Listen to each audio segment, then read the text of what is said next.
Welcome to my 2003 BMW M3. This is a titanium silver coupe. I'm just loving every single second of driving this car. It is such a wonderful car to drive. So it's an 03, like I said, 63,000 miles on it, which is nothing, you know, because you see a lot of them just beat to shit.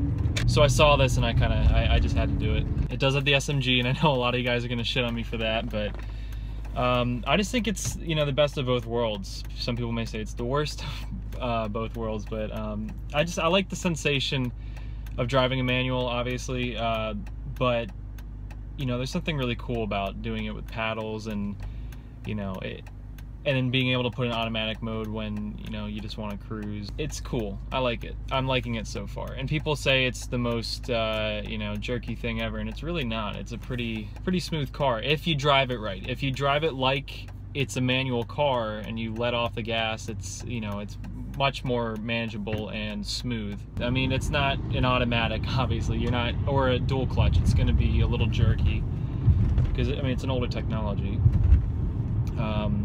But I really like it.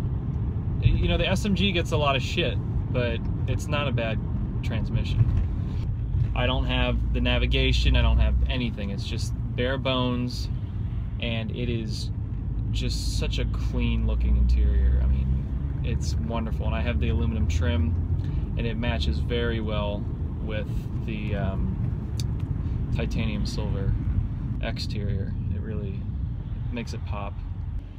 Especially, I mean, this is 13 years old, and you would not be able to tell. I mean, and you look at, you know, a 2003 Corvette, and they look really dated, especially in the interior. These have aged very, very well, and I really am impressed with the interior quality. And I think the black leather is the way to go. I'm not gonna like it in the summer, obviously, but I think it's the way to go. It's really, it doesn't show wear as much, and it looks really classy. There's just a little third gear pull. There's so much torque. I mean, I think it has 90% of its torque at 1900 RPM. So it doesn't behave. A lot of people say, you know, you have to really wind these cars out to get a lot of performance out of them, and I disagree with that. Because, you know, there's enough torque around, you know, in the mid-range to really play around. There's a really nasty mid-range. I would have to say that this car has to be one of the best handling cars I've ever driven, ever ridden in. It's just, it is so precise, and the on-center steering feel is unbelievable. The steering rack is just, it's so tight, so quick. I mean, like, it darts, and it's amazing. You know, when you drive this thing around, you know, not pushing it or anything, it feels just like a 3 Series. It's not this big clunky bruiser. It's, you know, it's very refined. I know I keep saying refined, but that's just what it is. It's refined. I can't really put it any other way. So let's talk fuel economy. I'm gonna go look at my computer, and it looks like I am averaging 18.1 miles per gallon, and that is all city driving. 18.1 miles per gallon average in the city, and it's not like I drive it judiciously all the time. I get on it and, you know, exploit that wonderful S54 engine. So I find that very impressive. Actually, I might do a little roll on right now. Okay, so this is the second gear. I'm doing 30 miles an hour.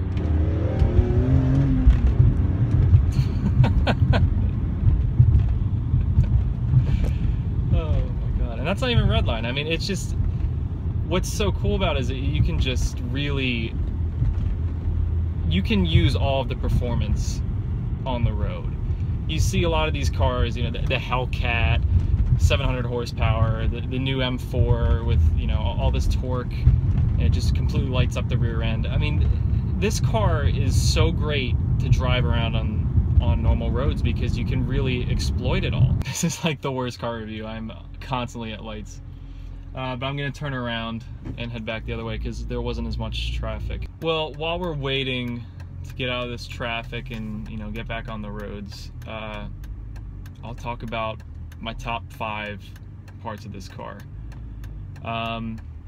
Number 1, driving dynamics. It's just so well sorted. The steering is amazing, as I said. Brakes are great. A lot of steering feel. It inspires a lot of confidence while you're driving. You just it feels alive. You feel like you're part of the car. So I mean, I would have to say, hands down, my favorite thing is the dynamics.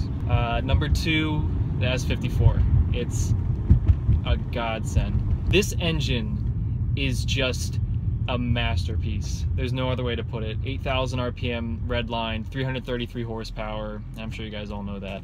That's like common knowledge. But you know, this is just such a great engine. Sounds amazing. It has great mid-range torque. You can't ask for much else. It's just such a great engine. And you know, it's engines like these that really make the purists you know, upset with the way that BMW has been headed with their recent M cars, because they just don't sound as great.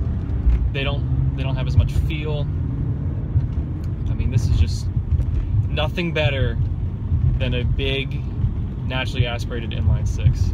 There is nothing better. Number 3, the aesthetics. The exterior is just gorgeous, especially in the silver color. You know, you see all the lines, and when the sun hits it just right, it's one of the, in my eyes, one of the best looking cars. And like I said, it's just such a timeless design, and you know, it's never gonna look dated. You know, you get the wide fender flares, the quad tips. It's such a beautiful car. Number 4, the SMG. I know, like I said, it gets a lot of hate, and I can see why, but personally I think it's so cool. Obviously a dual clutch is better and smoother and faster, but this just feels so mechanical.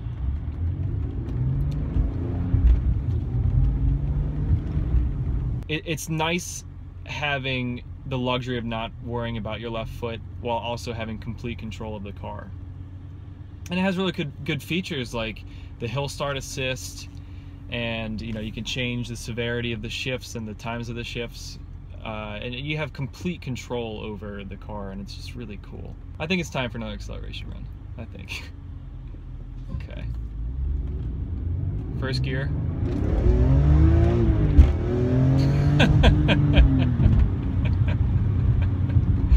And again, I'm not winding it all the way out. I was shifting at 7,000 RPM. I went to 50 like nothing.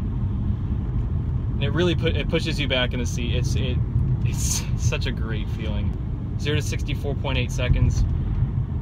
It's awesome. Number 5, the interior.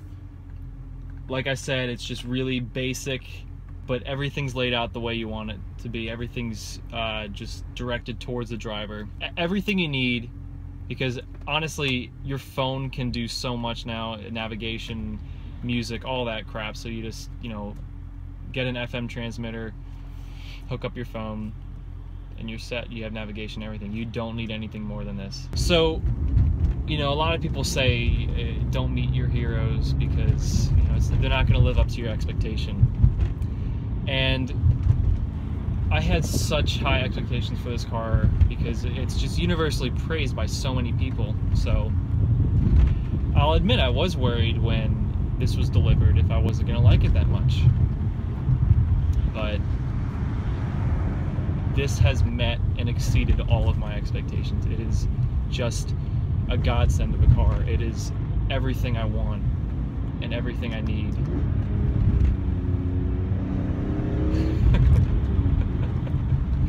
That's the thing, you don't have to beat the balls off it to have fun. It's just that mid-range is crazy. Okay, first gear.